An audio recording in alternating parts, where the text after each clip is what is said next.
Hai Basudara, selamat Natal, selamat Tahun Baru 2022. Kali ini saya lagi ada di Saung Sawah yang letaknya di daerah Sodong, Kelapa Nunggal. So, mau ada apa di sini? Ikutin terus channel saya. Ibu Vina punya kegiatan.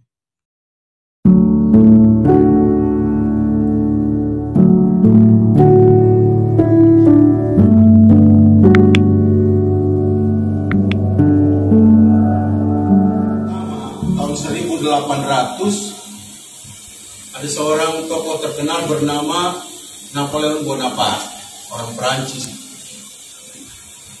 Nah, di pasukannya itu mereka menggagas terbentuknya suatu kelompok yang mengurusi orang-orang yang luka ataupun parah sebagai dampak dari perang saat itu. Tentunya ada yang kena tembak, ada yang nyaris mati ataupun setengah mati, dan ada kelompok yang berupaya untuk menolong orang-orang tersebut yang sudah berada dalam kondisi payah dan parah tersebut. Nah, kelompok ini yang kemudian menjadi cikal bakal adanya ambulans. Dibentuklah kelompok kecil ambulans itu untuk bisa mobile, menolong orang-orang yang penderita karena dampak dari peperangan. Nah, di kemudian hari, Bapak Ibu Saudara-saudariku, ketika Perang Dunia Kedua dan termasuk perang di Korea, itu lebih berkembang lagi. Ambulan yang tadinya cuma kelompok kecil, mobile dari satu tempat ke tempat yang lain pakai mobil yang masih sederhana atau juga pakai kereta. Tapi kemudian karena kecanggihan perkembangan zaman lalu sudah mulai beralih ke helikopter, bisa menolong orang di medan laga dari satu tempat ke tempat yang lain. Itu dalam kondisi perang, dalam kondisi sulit, dalam kondisi sukar.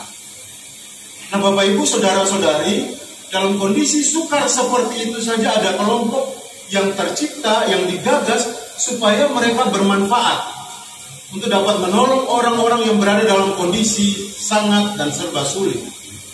Lalu apa maknanya bagi kita, Bapak Ibu Saudara-saudari, kaitan dengan bacaan firman Tuhan tadi dan juga dengan tema kita yang digagas oleh PGI dan KWI, cinta kasih Kristus yang menggerakkan persaudaraan. Tentunya ada hubungan, Bapak Ibu Saudara-saudari. Surat Roma dan Petrus ini hampir sama latar belakangnya, karena kedua surat itu alamatnya diperuntukkan kepada orang-orang dalam kondisi menderita, orang-orang dalam kondisi sulit, karena mereka hidup tertekan. Mereka bukan kelompok yang mayoritas, jadi mereka tertekan, dipersulit dalam banyak hal. Oleh karena itu, Bapak Ibu Saudara-saudari, dalam konteks kesulitan yang dialami oleh orang-orang percaya, kalau kita lihat surat Roma, Paulus itu menulis surat kepada orang-orang percaya di Roma yang saat itu mereka berasal dari kalangan non-Yahudi. Tentunya berarti kalau orang percaya dari kalangan non-Yahudi ya minoritas loh. Mereka tidak bebas untuk mengekspresikan iman dan percaya mereka sebagai para pengikut Kristus yang baru. Karena mereka diperhadapkan kepada kesulitan yang besar, ada dua. Yang pertama, Roma sendiri. Kita tahu bahwa sejarah mencatat orang menjadi korban cuma karena menjadi pengikut Kristus. Lalu zaman Kaisar Nero mereka dibawa ke arena-arena olahraga. Lalu kemudian mereka dipertanungkan dengan binatang-binatang buas. Lalu kemudian Kaisar Nero pun pernah membakar kota Roma dan dia mengatakan, dia menuduh itu ulah orang-orang Kristen. Dan orang Kristen harus ditangkap, diikat di jalan-jalan, kemudian dijadikan lilin untuk menerangi kegelapan kota Roma. Bayangkan, Bapak Ibu Saudara. Tetapi orang-orang Kristen di sana tidak patah arang, kemudian iman mereka kemudian surut, termakan oleh situasi dan kondisi. Mereka merupakan orang-orang percaya hasil pekabaran Injil. Rasul Paulus mengatakan bahwa aku berhutang kepada mereka. Dia merasa bahwa ada hutang bukan cuma karena mereka itu hasil dari pekabaran Injil, Tapi hutang dia adalah bahwa dia merasa belum berbuat banyak kepada mereka. Dia ingin bertemu langsung dengan mereka dan melihat buah dari Injil itu. Buah dari Injil adalah iman yang kokoh kuat yang terjadi di kalangan orang-orang Kristen di Roma. Karena itu kalau kita lihat Roma 1 ayat 17b, di situ dikatakan orang benar akan hidup oleh iman.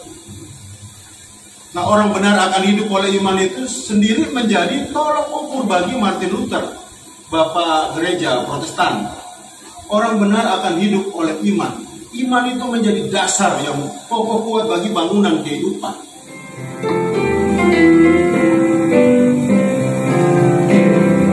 Dia Raja semesta, benar dan mulia, masukkanlah dunia, besar-besarnya, besar-besarnya, besar-besarnya.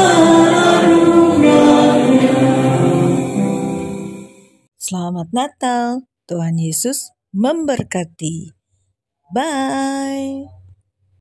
Terima kasih sudah nonton video ini. Jangan lupa tekan subscribe-nya. Oke. Mwah.